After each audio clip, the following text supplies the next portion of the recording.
So paano ginagamit itong ano mga master, itong tinatawag nating half clutch, 1/4 clutch, 1/2 clutch, 3/4 clutch at saka bitaw.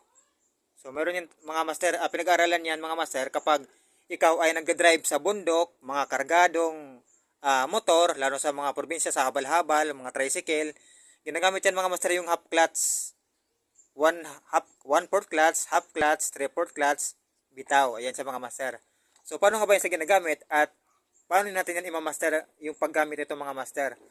So bali kadalasan yung ginagamit mga master yung half clutch, ginagamit ito sa plemera.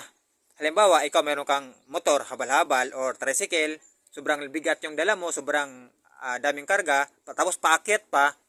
Kapag hindi na kaya ng motor natin mga master yung sa plemera, namamatay kasi yung ating motor mga master, yung makina, namamatay ng kusa. Kahit ipol RPM pa natin yan, isagad natin yan eh. Ito kasi sinasagad namin yan. Sagad talaga yan siya, tapos naka-plemera, bitaw yan lahat.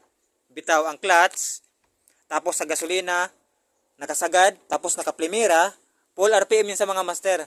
Tapos, siyempre, paakyat, sobrang akyat yan. Tapos, maraming karga.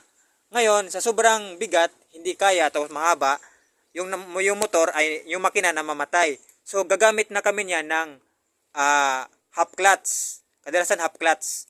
Tapos bitaw, half clutch, bitaw. Ganun sa ginagawa namin para lang magkaroon lang siya ng lakas yung motor. Magkaroon siya ng panibagong lakas para makakaakyat talaga siya, makakaahon siya. So, kapag ginagawa namin, nakasagad to, half clutch, bitaw, ginagawa yan namin. Ganyan. Half clutch, bitaw. So, yan yung ginagawa ng mga master para palakasin yung ating motor sa akyatan, sa kargahan. Kung minsan sa iba naman ginagawa din itong half clutch bitaw o di kaya full clutch bitaw sa mga nagre-racing naman kapag naka 6 gear ka, halimbawa top speed. Kung may top speed pa ba yung motor mo, naka top speed ka na, nakasagad na yung throttle mo, itong gasolina, nakasagad na ganyan. Tapos ang top speed mo umabot na sana 140, 150. So baka may maisagad pa, binibitawan yan sa pinipisil yan sa pisil. Ganyan. O di kaya naman half clutch ka lang, half clutch. Yan, tapos bitaw naman. Para magkaroon na siya ng panibagong lakas o puwersa.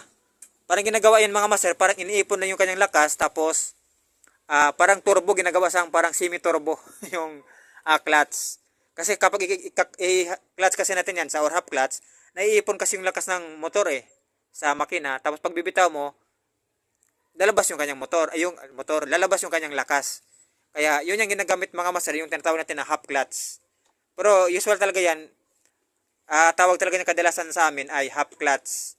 Pero meron talaga yung kapag tayo naman ay clutch user talaga, magaling ka sa manual, gumagamit tayo ng 1/4 clutch, half clutch, 3/4 clutch at saka full bitaw. Full na siya. Ayan. So ginagawa yan kapag sa mga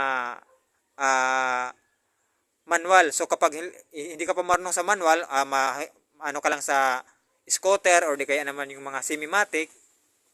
So kailangan mo itong pag-aralan itong mga master, yung half clutch, 1/4 clutch, 3/4 clutch. Kasi ang half clutch kasi mga master ay ginagawa yan para yung plemera mo ay hindi mo sa maisagad. Yung power ng plemera mo, yung bilis ng plemera mo. Halimbawa, ang plemera natin or first gear natin, umabot siya ng takbo ng mga 10 to 15. So kahit gawin mo na siya ng 5 to 10, so ang gawin mo dyan, half clutch ka lang para hindi talaga siya mamamatay. Half clutch ka lang. 5 to 10 kilometers per hour lang siya. 5 to 10. So, half clutch ka lang dyan mga master. Ginagawa din yan sa mga sa mga tawag ito, re-racing ng slow racing naman. Yung pabagalan ng takbo naman, half clutch. Yung iba naman, hindi naman gumagamit ng may clutch, ginagamit naman is mga semi-matic naman or scooter. So, yan mga master, no? So, kailangan kapag mag-manual tayo, i-master natin yung half clutch, 1/4 clutch, 3/4 clutch, at saka yung full bitaw. Lalo na kapag aakit ka sa bundok, marami kang karga, marami kang dala, or di kaya tricycle. Kaya minsan yung iba, na mga master sa mga may clutch, sa half clutch, pinagtatawanan yung iba na kahit may clutch, hindi nakakaakyat sa bundok, kahit wala namang karga. So sa iba nga, mga 1 to 5 cc lang yan mga master, kargado pa yan, akyatan sa bundok. Pero napapaakyat yung motor nila. Kasi dito sila magaling sa clutching. So kapag magaling kasi sa clutching mga master, naisasagad talaga yung power ng motor, yung lakas ng motor.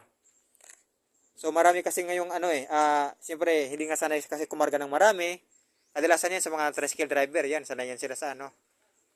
Wala na sa probinsya, yung mga bundok, sa mga akyatan.